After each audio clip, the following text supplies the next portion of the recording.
স্বচ্ছ পলিথিনে ঘেরা ঘরের ভেতর সারি সারি সবুজ চারা। বাইরে কুয়াশা, বৃষ্টি কিংবা রোদের দাপট থাকলেও তার কোনো প্রভাবই পড়ছে না এসব চারা গাছে। সম্পূর্ণ নিয়ন্ত্রিত পরিবেশে নিশ্চিন্তেই বেড়ে উঠছে উন্নত জাতের এই চারাগুলো। আমাদের এখানে বিভিন্ন প্রকারের চারা পাওয়া যায়, যেমন মরিচের চারা, বেগুনের চারা, টমেটোর চারা, ফুলকপি, পাতাকপি, বারোমাসি মরিচের চারাও পাওয়া যায়। এই চারার ফল খুবই ভালো, কারণ এই চারা হলো আমাদের যদি মাটির চারা বিঘাপতি যদি আসে 2 মণ, তাহলে আমাদের কোকোপিটের চারা বিঘাপতি আসলে 3 মণ। এখানেও কৃষক লাভবান হবে।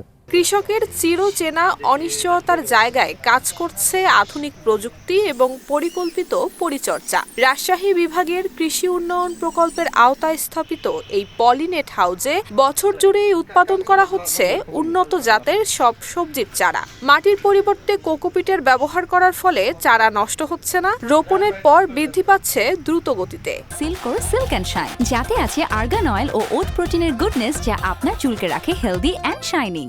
ক্যাপসিকাম, টমেটো, বেগুন, মরিচ, ফুলকপি, বাঁধাকপি এবং ব্রকোলির মতো উচ্চমূল্যের ফসলের চারা সংগ্রহ করতে প্রতিদিন বিভিন্ন এলাকা থেকে আসছেন কৃষকরা।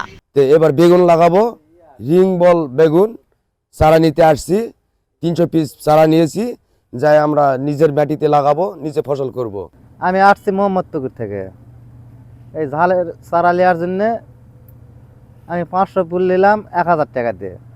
এটাই আমার প্রথম লেয়া। ভালো যদি লাগে আমি আবার নিয়ে যাবো, আমার যদি ফসল ভালো হয়। নিয়ন্ত্রিত পরিবেশে উৎপাদিত এই চারাই কৃষকের ঝুঁকি কমিয়ে ফলন বাড়াচ্ছে এবং আয় বৃদ্ধিতে গুরুত্বপূর্ণ ভূমিকা রাখছে বলে মনে করছেন কৃষি কর্মকর্তারা। এই চারাগুলো ব্যবহার করার ফলে চারার যে আফটার শক, রোপণের পরে যে আফটার শক, সেটা কিন্তু কম হয় এবং 100% চারা আমি মনে করি যে এখান থেকে ভালো তারা পায়। এবং এই টেকনোলজি ব্যবহার করার ফলে কৃষকের জীবনমান সহ এবং যারা পলিনেট হাউসে চারা উৎপাদন করছে সেখানে অনেক শ্রমিকও কাজ করে, তাদেরও জীবনমান কিন্তু উন্নত হচ্ছে। নুসরাত জাহান মেহেক, ঢাকা পোস্ট।